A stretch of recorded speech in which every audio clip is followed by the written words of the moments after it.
Good morning everyone. Today we will discuss about the relative stability of alkenes. आपके पास different alkene होंगे और उन alkenes की जो आप स्टेबिलिटी है उसको किस तरीके से डिफाइन करते हैं। तो यूजुअली हम बोलते हैं, हमने पहले भी देखा सेट-ज़ेप रूल यही बोलता था कि जब स्टेबिलिटी ऑफ एल्कीन की बात करते थे कि तो हम बोलते थे कि more substitute alkene will be more stable, मतलब जिस पे सब्स्टिट्यूशन ज़्यादा होंगे उतना ही ज़्यादा स्टेबल होगा। उसको हमने आपको हाइपर कॉन्जुगेशन के तरीके से बताया था, किस तरीके से एक्सप्लेन कर रहे थे हमने। इसका अगर हम देखें, नॉर्मली जो आपके पास जितने भी एल्कीन प्रेजेंट होते हैं, जैसे मान लो मेरे पास कोई इस तरह का एल्कीन है, इस पे ऐसे सब्स्टिट्यूशन लगा हुआ है सभी, ठीक है। इसकी स्टेबिलिटी ज़्यादा होगी रेदर देन दिस वन, ठीक है। आप दूसरे तरीके से भी ले सकते हो, कोई आपके पास एल्कीन हो सकता है इसमें सब्स्टिट्यूशन और भी है, सपोज ये ट्रांस है,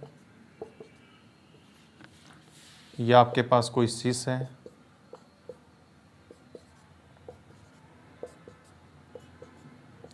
या आपके पास कोई इस टाइप का सब्स्टिट्यूशन सिस्टम गिवन है, और ये आपका सिंपली है।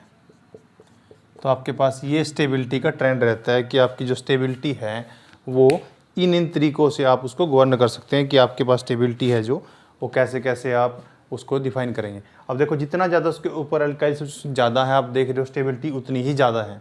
इस कंसेप्ट को कोरिलेट किया जाता है हीट ऑफ हाइड्रोजनेशन से। हीट ऑफ हाइड्रोजनेशन, ठीक है। जो हीट ऑफ हाइड्रोजनेशन आप देखें कि ये होता क्या है। हीट ऑफ जो हाइड्रोजनेशन को आप बोलते हो वो ये अमाउंट ऑफ एनर्जी है जब आप किसी भी कंपाउंड को हाइड्रोजनेट करते हो। हाइड्रोजनेट मतलब उसके अंदर हाइड्रोजन ऐड करते हो और उसको एल्केन में कन्वर्ट कर देते हैं, तो उस हीट को बोलते हैं हीट ऑफ हाइड्रोजनेशन। तो ये जो हीट है ये बेसिकली ये सारी एनर्जी जो एसोसिएटेड है ये इसी से रिलेटेड रहती है कि आपके पास जो हीट ऑफ आप हाइड्रोजन जिसकी बात कर रहे हो, ये अमाउंट ऑफ हीट इवोल्व है, अमाउंट ऑफ हीट या एनर्जी इवोल्व। मतलब आप जब किसी भी सैचुरेटेड सिस्टम को लेकर के उसको उसमें हाइड्रोजन का ऐड करोगे और उसके बाद आप जो एल्केन सिस्टम बनाओगे, इस प्रोसेस में जो एनर्जी निकलेगी उसको बोलेंगे हीट ऑफ हाइड्रोजनेशन। अब वो कहता है कि किसी भी कंपाउंड के लिए आपके पास हीट ऑफ हाइड्रोजनेशन जितनी ज़्यादा होती है उस कंपाउंड की स्टेबिलिटी उसी अकॉर्डिंगली इतनी कम होती है। मतलब इसको आप इन्वर्सली प्रोपोर्शनल रिलेट कर सकते हैं कि heat of hydrogenation decreases with introduction of one और मोर अल्काइल ग्रुप।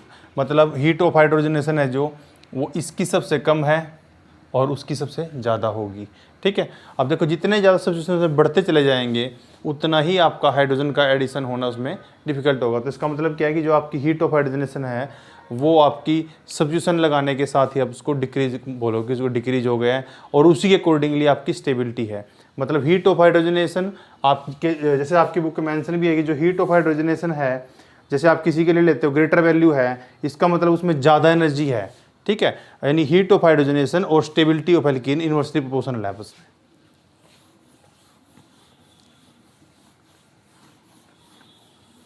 तो ये आपका स्टेबिलिटी का ट्रेंड इस तरीके से रहता है। मतलब हम दोबारा लिख देते हैं इसको, heat of hydrogenation is inversely proportional to stability of alkene.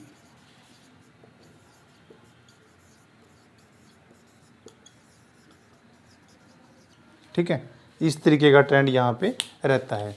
तो आपको आप जिस इसमें देख रहे थे कि आपके पास जो हीट ऑफ हाइड्रोजनेशन अगर कहीं ज़्यादा आ रही थी तो वहाँ पे आपकी एल्कीन अनस्टेबल था, मतलब एल्कीन उतना स्टेबल नहीं था। तो इसका मतलब एल्कीन की स्टेबिलिटी इसके इनवर्सली प्रोपोर्शनल में रहती है। जैसे आपने बीच में अभी देखा ट्रेंड में कि ट्रांस वर्सेस का हमने देखा कि जो आपके पास ये कंपाउंड है, सपोज मैं बना देता हूँ, ये आपका ट्रांस कंपाउंड है और ये आपका सिस है। अब इसमें से ट्रांस की स्टेबिलिटी आपकी ज़्यादा होती है। वो क्यों? क्योंकि आपके पास जो ये दोनों सिस्टम यहाँ प्रेजेंट है, इसमें यहाँ पे स्टीरिक रिपल्सन है, दोनों ग्रुप नज़दीक नज़दीक आ रहे हैं, ठीक है। लेकिन यहाँ पे ये दोनों ग्रुप्स मैक्सिमम डिस्टेंस पे हैं, तो इसलिए इसकी स्टेबिलिटी ज़्यादा होगी। तो trans will be more stable than cis, ठीक है। ये आपका सिस और ट्रांस का ट्रेंड हो गया कि इसकी स्टेबिलिटी के अंदर ट्रांस की ज़्यादा की होती है और सिस की कम की होती है, ठीक है। ये आपके पास सिस ट्रांस के लिए हो गया है। अब नेक्स्ट मूव करते हैं।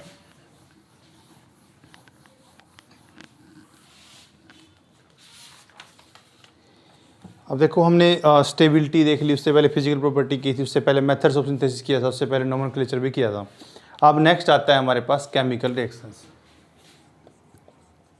Chemical reactions of alkene. Alkene की कौन कौन सी केमिकल रिएक्शंस हैं? सबसे पहला रिएक्शन आता है इसमें हाइड्रोजिनेशन ऑफ एल्कीन।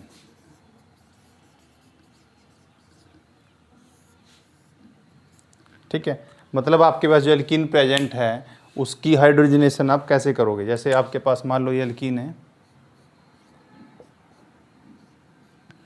ठीक है, आप इसमें हाइड्रोजन गैस पास करते हो विद रेने निकल। अब ये निकल और रेने निकल में क्या डिफरेंस होता है? आप टर्म्स यूज करते हो ना, निकल, रेने निकल। रेने निकल क्या होता है? Highly reactive form of nickel is called as Raney निकल।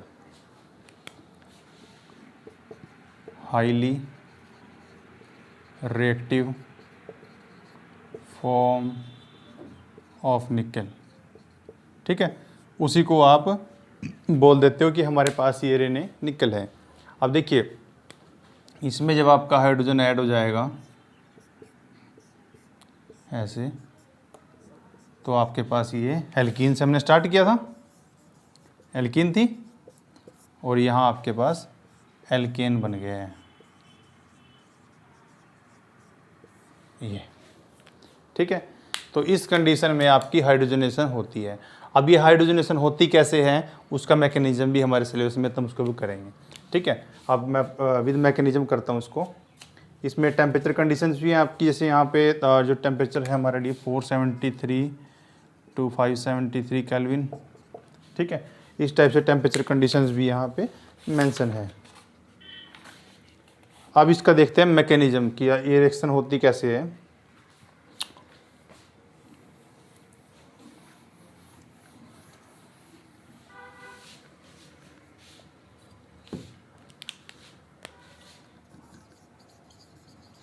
Mechanism of hydrogenation of alkene, ठीक है।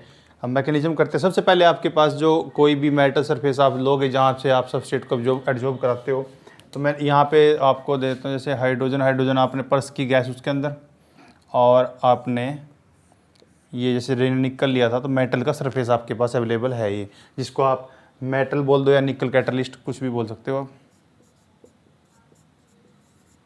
कैटलिस्ट, ठीक है। अब ये दोनों जब क्लोज प्रोक्सिमिटी में आएंगे, फर्स्ट स्टेप इसका ये, जब आप इन दोनों क्लोज प्रोक्सिमिटी में लेके आओगे तो आपके पास इस टाइप का कुछ सरफेस बन जाएगा। ये दोनों हाइड्रोजन आपके सरफेस पे एडजॉर्ब हो जाएंगे, ये कुछ इस टाइप से, ठीक है। ये आपके पास ऐसा सरफेस बन गया जहाँ पे आपका हाइड्रोजन एडजॉर्ब होता है। मैंने फाइनल लिख दिया, बीच में क्या होगा, बीच में एक बार डॉटेड रहेगा, क्लोज आएंगे, फिर उसके बाद डायरेक्ट यहाँ पे बनेगा। तो ये आपके हाइड्रोजन है जो मेटल के सरफेस पे एडजॉर्ब हो गए, ये इसका फर्स्ट स्टेप था। अब है सेकंड स्टेप। सेकंड स्टेप में क्या होगा, आपका ये जो सिस्टम था ये वाला जिसके ऊपर हाइड्रोजन एडजॉर्ब जाए, ये वाला, ये इसके जब इसके क्लोज प्रोक्सिमिटी में आपकी एल्कीन आएगी कोई भी, ये अब ये जब आएंगे तो ये आपके जो सरफेस है वो भी उस पर एडजॉर्ब होने की कोशिश करेगा। मतलब अगर हाइड्रोजन यहाँ है और यहाँ है तो एल्कीन आपका समहाउ इन बिटवीन आएगा और इससे कोऑर्डिनेट करने की कोशिश करेगा इस सरफेस पे, ठीक है। अब देखो जिन दोनों को रिएक्शन करनी है आपस में, डबल बॉन्ड को और इन हाइड्रोजन्स को, तो ये आपके क्लोज आ गए हैं इस मेटल कैटलिस्ट की वजह से, आपके क्लोज प्रोक्सिमिटी में आ गए हैं। ठीक है, उसके बाद जब आपके क्लोज प्रोक्सिमिटी में आ गए हैं तो मैं यहीं से थर्ड स्टेप स्टार्ट कर देता हूँ। उसमें क्या होगा, ये दोनों हाइड्रोजन इसके साथ ही यहाँ पे इनकी रिएक्शन होगी, नज़दीक आ गए तो यहाँ से इसकी हाइड्रोजनेशन होगी, और आपके पास जो फाइनल प्रोडक्ट बनेगा, ये थर्ड स्टेप है इसका, उसमें आपका एक ये डबल बॉन्ड डिजोल्व हो जाएगा और ये दोनों हाइड्रोजन यहाँ ऐसे ऐड हो जाएंगे, एल्केन प्रोडक्ट बन जाएगा। और आपके पास जो मेटल सरफेस है वो दोबारा फिर फ्री हो गया ऐसे। ठीक है, अब क्या होगा, मेटल सरफेस दोबारा किसी दो हाइड्रोजन के पास जाएगा और वहाँ से रिएक्शन होगी, तो फर्दर इस तरीके से रिएक्शन प्रोसीड होती रहेगी। ठीक है, तो अब आपने देखा कि ये एल्कीन जो सब्स्टिट्यूएंट है ये आए और यहाँ से रिएक्शन हुआ। अब वो कहता है कि रेट ऑफ रिएक्शन पे आपके सब्स्टिट्यूशन का क्या फ़र्क पड़ता है, अगर सब्स्टिट्यूशन ज़्यादा होगा या कम होगा उससे रेट ऑफ रिएक्शन कैसे डिफर करेगी। आप देखिए, जब आपके पास ये मेरा जो भी आप कार्बन का जो स्केलेटन ले रहे हो, इस पे अगर सब्स्टिट्यूशन ज़्यादा होंगे, मतलब इस पे अगर आर ग्रुप आपके लगे होंगे, अल्काइल ग्रुप लगे होंगे, तो इसको यहाँ आने में हिंड्रेंस महसूस करेगा ये हाइड्रोजनेशन होते हुए। ठीक है, क्योंकि ये दो ग्रुप यहाँ पे लगेंगे तो हिंड्रेंस क्रिएट करेंगे उसके लिए, तो वो रिएक्शन आपकी उतनी फिजिबल नहीं होगी। इसका मतलब जब यहाँ पे सिंपल हाइड्रोजन्स होते हैं तब आपकी रिएक्शन ज़्यादा अच्छे से होती है, तो रेट ऑफ रिएक्शन इसके लिए अच्छा रहेगा। जितना आप सब्स्टिट्यूशन बढ़ाते चले जाएंगे उतनी ही आपकी रेट ऑफ रिएक्शन डिक्रीज होती चली जाएगी। ठीक है, कोई मैं सारा सब्स्टिट्यूशन भी इसमें लिख सकता हूँ, इस टाइप का भी हो सकता है कोई। ठीक है, एंड सो ऑन फर्दर, जितना सब्स्टिट्यूशन आप बढ़ाओगे उतना ही आपकी रेट ऑफ रिएक्शन है जो वो डिक्रीज कर जाएगी हाइड्रोजनेशन के लिए। ठीक है, तो रेट ऑफ रिएक्शन का इस टाइप से यहाँ पे ट्रेंड रहता है। दूसरा, अब आपने एक चीज़ देखी है, ये दोनों एक ही साइड से ऐड हो रहे हैं, तो इसका मतलब ये जो एडिशन है ये सिस एडिशन होता है।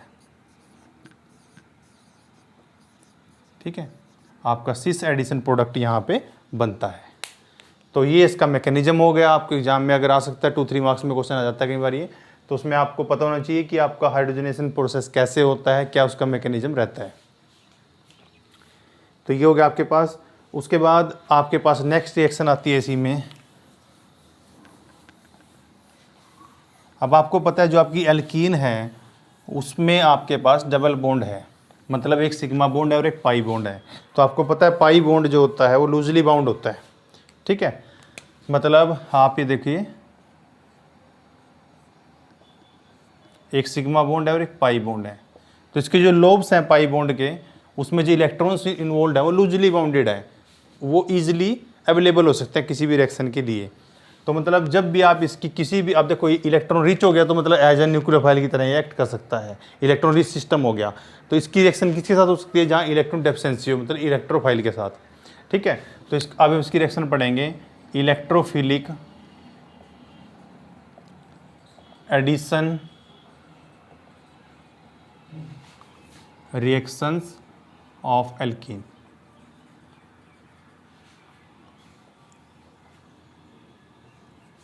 ठीक है, कि आपके पास जो एल्कीन अवेलेबल है उसके अंदर फर्दर रिएक्शन कैसे करते हो। जैसे मान लो सबसे पहले मैं रिएक्शन कर देता हूँ इसमें X2 के साथ। ठीक है, तो ये रिएक्शन कैसे होगी, हेलोजन मान लो आप ऐड कर रहे हो उसमें। ठीक है, आप इसमें सपोज करो क्लोरीन ब्रोमीन कुछ भी एडिशन यहाँ कर रहे हैं, आयोडीन। तो अगर रेट ऑफ रिएक्शन की हम बात करें तो क्लोरीन के साथ रेट ऑफ रिएक्शन आपकी सब ज़्यादा रहती है, फिर ब्रोमीन, फिर आयोडीन। फ्लोरीन के साथ रिएक्शन नहीं होती, क्योंकि फ्लोरीन के साथ इस रिएक्शन को करने में प्रॉब्लम ये है कि फ्लोरीन जब बॉन्ड टूटता है तो काफ़ी वायलेंट होता है, एक्सप्लोसिव, तो उस रिएक्शन को कंट्रोल करना डिफिकल्ट है, तो इसलिए हम उसको इस तरीके से रिएक्शन नहीं करते। तो अब देखिए आपके पास अब इस टाइप की रिएक्शन में क्या होता है, जैसे मेरे पास कोई भी हैलोजन है यहाँ पे। ठीक है, जो भी हैलोजन मॉलिक्यूल है वो आपका दो पार्ट में यहाँ डिवाइड हो जाता है। उसमें एक बनता है आपका पॉजिटिव और दूसरा बनता है आपका नेगेटिव। अब आपके पास सेकंड स्टेप में क्या होगा, जो आपने ये कैटायनिक स्पीशीज यहाँ जनरेटेड की है उसके बाद आप इसमें अटैक कराओ। अब आपको पता है इलेक्ट्रॉन रिच सिस्टम क्या ही है और इलेक्ट्रॉन डेफिशिएंट क्या ही है, तो जहाँ रिच है वहाँ से डेफिशिएंट की तरफ इलेक्ट्रॉन्स का फ्लो होता है। ये बन गया आपके पास, तो आपके पास बन गया X, ये जुड़ गया यहाँ पे। अब यहाँ एक बॉन्ड कम हो गया तो यहाँ आ गया पॉजिटिव। ठीक है, तो आपने कार्बोकैटायन सिस्टम यहाँ पे जनरेट कर दिया है। अब थर्ड स्टेप में क्या होगा, आपके पास जो ये कार्बोकैटायन यहाँ जनरेटेड है, ये इस पे आपका जो X नेगेटिव स्टार्टिंग में बाहर निकला था वो आके अटैक करेगा और आपके पास रिएक्शन प्रोडक्ट ऐसे बन जाएगा। ठीक है, अब ये आपके पास बन गया है डाइब्रोमो कंपाउंड। ब्रोमो या हेलो, कुछ भी हेलो लिख देते हैं, हमने मेंशन नहीं कर रखा, डाई हेलो कंपाउंड। इस रिएक्शन को ही यूज किया जाता है टेस्ट फॉर अनसैचुरेशन। अगर आपको चेक करना है कि किसी रिएक्शन के अंदर आपका अनसैचुरेशन मतलब डबल ट्रिपल बॉन्ड अगर आपके प्रेजेंट है, तो आप ये चेक करना चाहते हैं तो आप ये रिएक्शन कर सकते हो। ठीक है, अगर आपके पास ब्रोमीन होता है, इसका रेड टाइप ऑफ कलर होता है, अगर उसकी रिएक्शन होगी एल्कीन से तो डाइब्रोम प्रोडक्ट बना देगा, तो उसका जो कलर है डिस्चार्ज हो जाता है। अगर आपने कोई भी स्पीसीज अननोन कंपाउंड लिया, उसमें ब्रोमीन आपने एडिशन करके देखा और आपके पास उसका ब्रोमीन का कलर डिस्चार्ज होता है, तो हम बोल सकते हैं कि उसके अंदर अनसैचुरेशन प्रेजेंट है। तो आप ये नोट कर लीजिएगा कि इसको हम अनसैचुरेशन टेस्ट की तरह भी हम इसको यूज कर सकते हैं। तो मैंने आपको बता ही दिया कि आपके पास जो ये मेनली ये जो रिएक्शन की जाती है क्लोरीन और ब्रोमीन को लेकर के की जाती है। मैंने फ्लोरीन का रीजन आपको बताया। आयोडीन केस में क्या होता है कि प्रोडक्ट तो बन जाएगा, पर प्रोडक्ट में जो I नेगेटिव है उसका लीव करने की पोटेंसी ज़्यादा है, तो दोबारा I2 लीव करके आपको एल्कीन बना देगा। प्रोडक्ट बनेगा पर रिवर्सिबल हो जाएगी रिएक्शन दोबारा। ठीक है, तो आप इस तरीके से देख सकते हैं कि क्लोरीन और ब्रोमीन जो आपके पास प्रेजेंट हैं, ये आपकी इस टाइप की रिएक्शंस को कैसे देते हैं, और आप इसमें अनसैचुरेशन कर सकते हो। चेक किया आपके पास कोई डबल बॉन्ड प्रेजेंट है क्या। अगर डबल बॉन्ड प्रेजेंट होगा तो आपका जो ब्रोमीन का रेड कलर है वो डिस्चार्ज हो जाएगा। ठीक है, तो इस तरीके से हम बता सकते हैं कि इसके अंदर अनसैचुरेशन है या नहीं है। तो एक टाइप की आपके पास रिएक्शन हो गई है। नेक्स्ट, जैसे मैंने ये रिएक्शन अभी हमने कंडक्ट की है, तो इस रिएक्शन के अंदर आपने एक चीज़ नोटिस की है कि यहाँ पे एक तो आपका जो प्रोडक्ट है वो बना है ट्रांस एडिशन से प्रोडक्ट, या एंटी एडिशन आप बोल सकते हो। ठीक है, आपका एक साइड जिस साइड एक्स साइड हुआ दूसरे वाला उसके अपोजिट हुआ है। ठीक है, तो ये आपके पास यहाँ पे प्रोडक्ट बना है। अब आप नेक्स्ट रिएक्शन देखते हैं। अगर यहाँ पे मैंने जब एडिशन किया तो हमने यहाँ पे आपका एक्स लिया, तो वैसे ही अगर मेरे पास कोई ऐसी स्पीसीज प्रेजेंट है जहाँ मैं किसी एक एक्स को किसी और चीज़ से रिप्लेस कर देता हूँ, जैसे HX कोई एसिड हो गया आपके पास, HCl हो गया, HBr हो गया, तो तब किस टाइप का एडिशन यहाँ पे होता है। अब देखिए आपके पास मान लो यही कोई स्पीसीज प्रेजेंट थी और इसमें आप HBr ऐड कर रहे हो, तो रिएक्शन आपकी कैसे होती है। सबसे पहले आपको पता ही है कि आपके पास H पॉजिटिव होगा और आपके पास Br का नेगेटिव होगा, तो मतलब मैं इसको लिख सकता हूँ कि पार्शली पॉजिटिव और पार्शली नेगेटिव। अब ये इलेक्ट्रॉन स्पीसीज है तो पॉजिटिव पे अटैक करेगी ऐसे। जब ये इस पे अटैक करेगा तो आपके पास किसी एक साइड वो H लगेगा और अनदर साइड आपका कार्बोकैटायन जनरेट हो जाएगा। ठीक है, तो आपके पास जो यहाँ स्पीसीज लगी है इस पे जो आपका ये कार्बोकैटायन जनरेट हुआ है, ये अगर आपके पास सिमेट्रिकल है, दोनों साइड इक्वल है, तो आप कहीं भी जनरेट कर लीजिए। अगर ये सिमेट्रिकल नहीं है तो फिर आपको देखनी पड़ेगी स्टेबिलिटी ऑफ कार्बोकैटायन। जो कार्बोकैटायन बनने के बाद ज़्यादा स्टेबल होगा उसको आप बोलोगे कि इस साइड से कार्बोकैटायन जनरेट होगा। अब आपके पास यहाँ साथ में क्या बच गया है, Br नेगेटिव। तो ठीक है, आपके पास Br नेगेटिव है, Br नेगेटिव ने इस पर अटैक किया और आपके पास यहाँ पे प्रोडक्ट बन गया।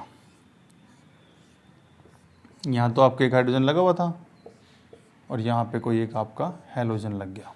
ठीक है, तो इस तरीके से आप यहाँ एडिशन प्रोडक्ट कर सकते हो, जो आप हैलोजन एसिड को यहाँ पे ऐड कर रहे हो।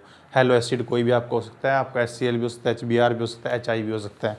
ठीक है, और अब इसमें आप बोलो कि रेट ऑफ रिएक्शन इसमें कैसे रहती है। इसमें आपकी रेट ऑफ रिएक्शन रहती है HI सबसे ज़्यादा देगा, क्योंकि HI में H पॉजिटिव देने की टेंडेंसी ज़्यादा है। यहाँ पे H का साइज छोटा है और I का बड़ा है, तो ये बॉन्ड इजीली ब्रेक हो जाता है। उसके बाद HBr एंड देन HCl, ठीक है। तो इस तरीके से आपके पास ये ट्रेंड रहता है कि आपका जो रिएक्शन होगी इलेक्ट्रोफिलिक एडिशन वो इस चीज़ से होगी। तो ये आपके पास इलेक्ट्रोफिलिक एडिशन रिएक्शन हमने देख लिया है। अब इलेक्ट्रोफिलिक एडिशन रिएक्शन में आपके पास एक रूल होता है मार्कोनी रूल, इसको आप पढ़ते आए हो। और मार्कोनी रूल में क्या होता है कि negative portion of addendum goes to that atom which is carrying lesser number of hydrogen, ठीक है। हम इसको फर्दर डिटेल नेक्स्ट वीडियो में करेंगे, आप इसको अब तक यहाँ तक कर सकते हो।